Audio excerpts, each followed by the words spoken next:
जैसे ही काला साया ये बात बोलता है, हॉल के अंदर अचानक खामोशी छा जाती है। चारों तरफ एक खौफ सा फैल जाता है।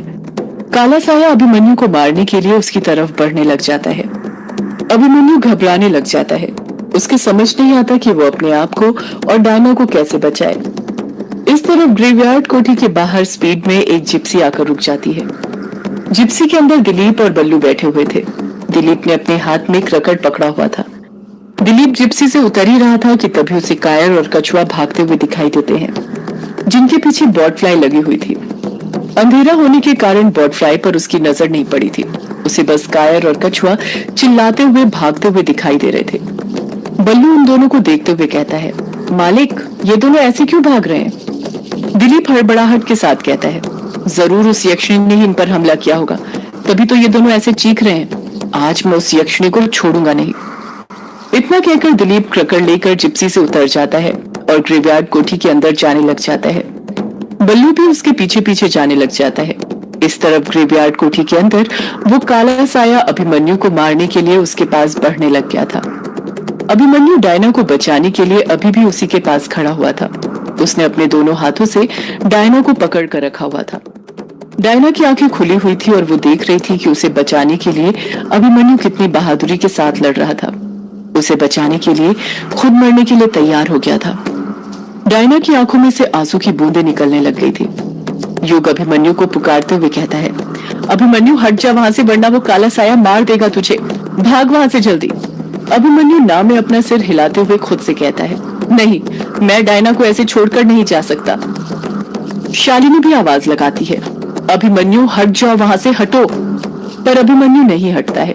उसने सोच लिया था कि वो डायना को कुछ नहीं होने देगा। काला साया अभिमन्यु को मारने के लिए उसके पास पहुंच गया था। उसने अभिमन्यु को मारने के लिए अपना हाथ आगे बढ़ाया ही था कि तभी पीछे से दिलीप भागते हुए आता है और क्रकड़ उस काले साये की पीठ के अंदर घुसाते हुए कहता है, यक्षिणी, मैं तुझे नहीं छोड़ूंगा, मार दूंगा। आज तेरी कहानी यहीं पर खत्म। दिलीप ने यक्षिणी समझकर क्रकड़ को उस काले साये के अंदर घुसा दिया था। ये सब देखकर वहां पर मौजूद सभी लोग शॉक्ड रह गए थे। कमरे के अंदर अचानक खामोशी छा गई थी। क्रकड़ अभी भी काले साये की पीठ के अंदर ही घुसा हुआ था। बल्लू काका भी ग्रेवयार्ड कोठी के अंदर पहुंच गए थे और वहां का मंजर देखकर उनके पैरों तले जमीन खिसक गई थी। उनकी आंखों के सामने जो काला साया था, वैसी चीज उसने पहले कभी नहीं देखी थी। दिलीप खुश होते हुए खुद से कहता है, मार दिया मैंने, यक्षिणी को मार दिया, मार दिया मैंने यक्षिणी को। उस यक्षिणी को जो मर्दों को अपनी हवस का शिकार बनाती थी, अब वो किसी मर्द को अपना शिकार नहीं बना पाएगी। उस यक्षिणी को मैंने अपना शिकार बना लिया। दिलीप अपनी जीत का जश्न मनाने लग जाता है। कोठी के अंदर इस वक्त उसी की आवाज सुनाई दे रही थी। दिलीप खुश हो ही रहा था कि तभी क्रकड़ हथियार अपने आप नीचे गिर जाता है।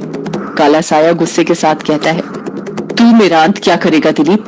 तेरा अंत तो मैं करूंगा, पर इस डायना का अंत करने के बाद मैं अपना शिकार अधूरा नहीं छोड़ता। डायना को मरना होगा, उसे मैं मार कर ही रहूंगा। ये सब देखकर दिलीप की आंखें फटी की फटी रह गई थी। उस काले साये की आवाज सुनकर दिलीप भी समझ गया था कि इस वक्त उसकी आंखों के सामने यक्षिणी नहीं बल्कि कोई और है। दिलीप के पैर भी थर थर डर से कांपने लग गए थे और बल्लू काका के भी रोंगटे खड़े हो गए थे। क्रकड़ हथियार का भी उस काले साये पर कुछ खास असर नहीं पड़ा था। क्रकड़ हथियार से काला साया घायल हो गया था, जिस कारण बस 2-3 मिनट के लिए वो अपनी जगह से नहीं हिल पाया था और न ही कुछ बोल पाया था, बस मूर्ति बन गया था। पर कुछ ही पल में काला साया वापस से डायना की तरफ जाने लग जाता है। वो अपनी काली शक्ति से अभिमन्यु को डायना से दूर करने लग जाता है। अभिमन्यु अपने आप डायना से दूर हटने लग जाता है। उसने अपने दोनों हाथों से डायना के बदन को पकड़ कर रखा हुआ था। फिर भी उसे ऐसा लग रहा था जैसे कोई अदृश्य शक्ति उसे डायना से दूर खींच रही हो। अभिमन्यु डायना के बदन से दूर हो जाता है। वो दीवार के कोने में पहुंच जाता है। काला साया वापस से अपनी निगाहें डायना के बदन पर टिका देता है और निगाहें पड़ते ही डायना के बदन पर के कपड़े अपने आप फटने लग जाते हैं और इस बार उसके बदन के अंतर वस्त्र भी फट जाते हैं। उसके कपोल वक्ष दिखने लग गए थे। अगले ही पल काला साया डायना के बदन के ऊपर चले जाता है और डायना के बदन में समाहित होने लग जाता है। डायना दर्द से कराहते हुए ना में अपना सिर हिलाते हुए कुछ कहने की कोशिश करते हुए बड़े ही धीमे से कहती है, नहीं नहीं नहीं। अभिमन्यु डायना को ऐसे तड़पते हुए नहीं देख सकता था।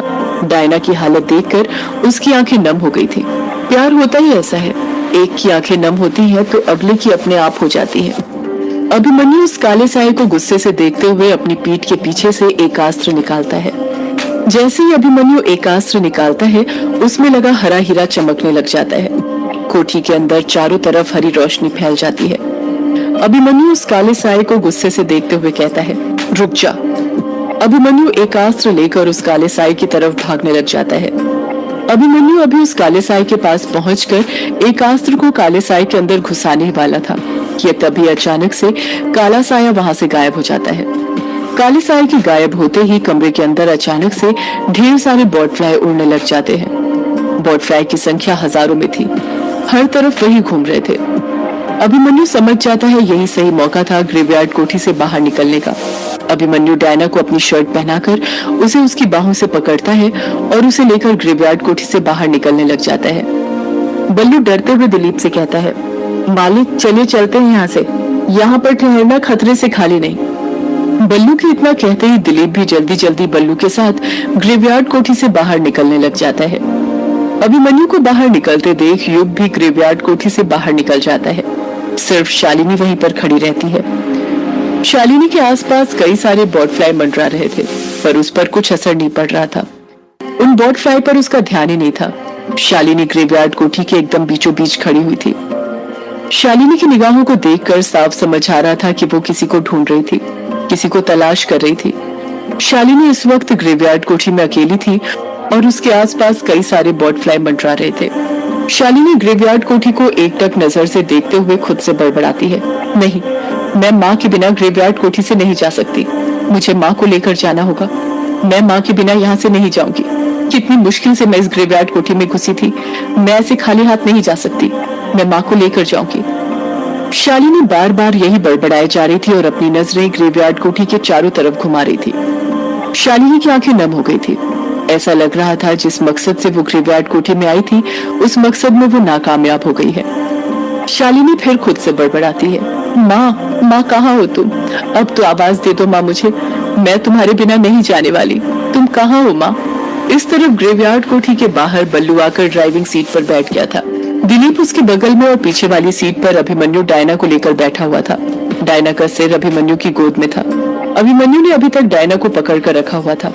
कायर और कछुआ भी भागते हुए वहीं पर आ गए थे और वो दोनों भी जिप्सी के अंदर पीछे बैठ गए थे। बस युग जिप्सी के अंदर बैठने के लिए बचा हुआ था। दिलीप चिढ़ते हुए युग से कहता है, मूर्ख खड़ा क्या है, बैठ ना जिप्सी के अंदर। तुझे चलना नहीं है क्या, या यहीं पर रहकर मरना है? युग कहता है, चलना है पर शालिनी तो आ जाए, वो अभी तक आई नहीं है, उसके बिना मैं नहीं जा सकता। दिलीप चिढ़ते हुए कहता है, अब ये शालिनी कौन आ गई? युग दिलीप के सवाल का कुछ जवाब नहीं देता है और अगले ही पल वापस से ग्रेवयार्ड कोठी की तरफ जाने लग जाता है। जब वो ग्रेवयार्ड कोठी के अंदर पहुंचता है तो देखता है कि शालिनी हॉल में एकदम बीचों बीच खड़ी हुई थी। शालिनी का फेस युग के अपोजिट साइड था, जिस कारण युग को शालिनी का चेहरा नहीं दिखाई दे रहा था। युग शालिनी को पुकारने के लिए आवाज लगाने ही वाला था कि तभी अचानक से उसकी आंखों के सामने काला धुआं छाने लग जाता है। उसे हर तरफ धुआं ही धुआं दिखाई देने लग जाता है और उसी धुएं में उसे दिखाई देता है काला साया, जो इस वक्त युग के सामने खड़ा हुआ था। काला साया युग से बात करने लग जाता है।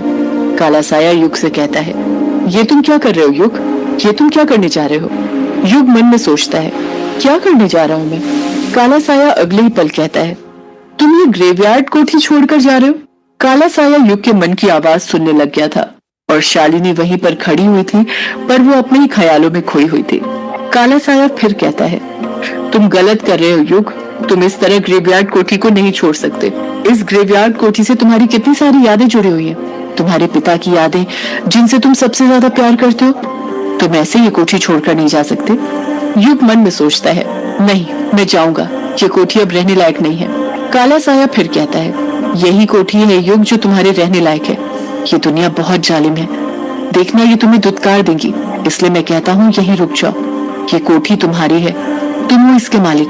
क्या तुमने कभी सोचा है कि क्यों तुम्हारे पिता ने अपना सब कुछ तुम्हारे विराट भैया के नाम कर दिया, पर ग्रेवयार्ड कोठी ने? युग खामोश रहता है। काला साया आगे कहता है, क्योंकि ये ग्रेवयार्ड कोठी तुम्हारी है।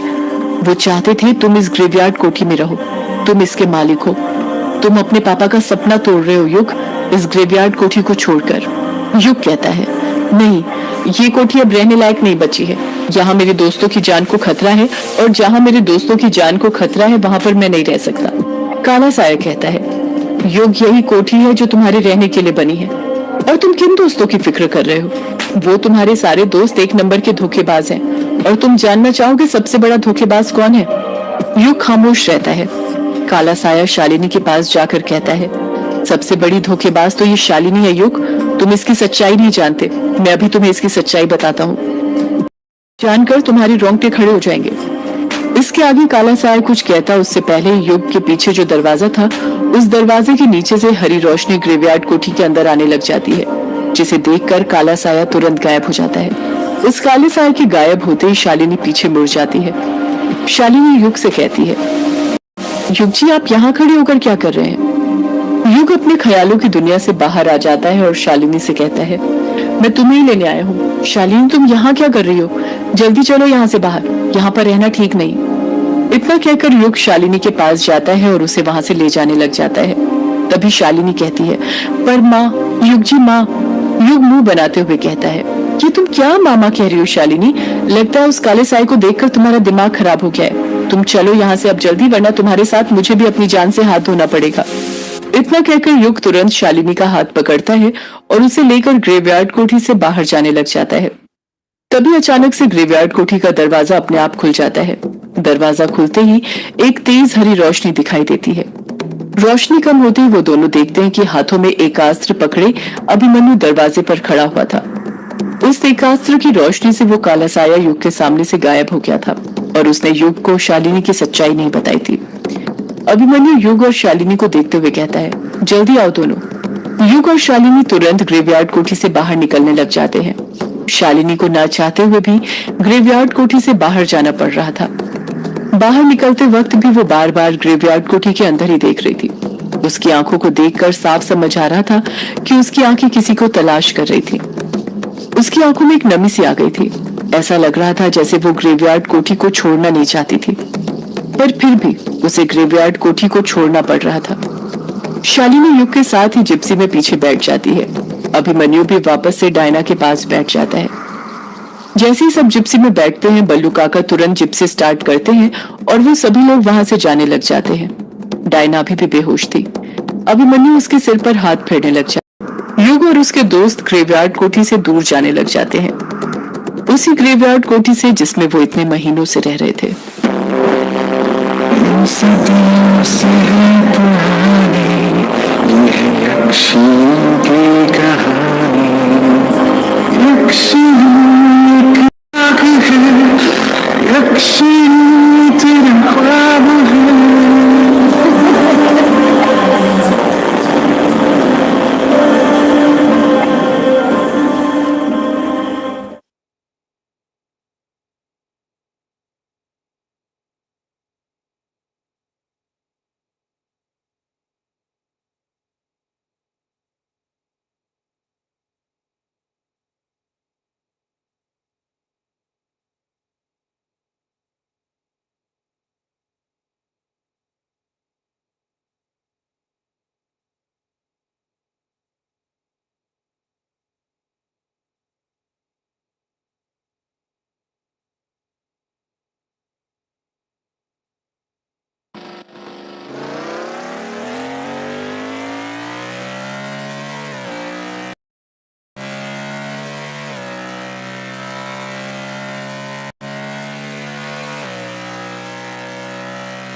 हो मेरे चैनल पर नए चैनल सब्सक्राइब करो, साथ में नोटिस बेल को भी ऑल पे सेलेक्ट कर लो। Thanks for watching this video, bye guys.